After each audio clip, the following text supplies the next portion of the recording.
പത്മജ വേണുഗോപാലിനെ തൃശൂരിൽ സ്ഥാനാർത്ഥിയാക്കാൻ ബി.ജെ.പി. തൃശൂരിൽ മത്സരിക്കണമെന്ന് ദേശീയ നേതൃത്വം പത്മജയോട് ആവശ്യപ്പെട്ടു എന്നാണ് വിവരം. മുരളീധരന്റെ എതിരാളിയായി വട്ടിയൂർക്കാവിൽ പത്മജ മത്സരിക്കുമെന്ന് റിപ്പോർട്ടുണ്ടായിരുന്നു. എന്നാൽ ദേശീയ നേതൃത്വത്തിന്റെ നിർദ്ദേശം വന്നതോടെ പത്മജയുടെ സ്ഥാനാർത്ഥിത്വത്തിൽ തീരുമാനമായിരിക്കുകയാണ്.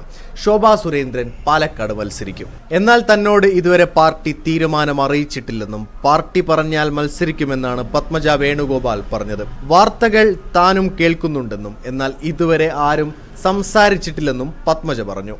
മുമ്പ് മത്സരിക്കുന്നതിനെ കുറിച്ച് സംസാരിച്ചിട്ടുണ്ടെന്നും എന്നാൽ ഈ അടുത്ത കാലത്ത് അങ്ങനെ ചർച്ചയൊന്നും ഉണ്ടായിട്ടില്ലെന്നും പത്മജ പറയുന്നു. തൃശൂരിൽ മത്സരിക്കേണ്ടി വന്നാൽ വളരെ സന്തോഷത്തോടെ അത് ഏറ്റെടുക്കുമെന്ന് പത്മജ വേണുഗോപാൽ പറയുന്നു.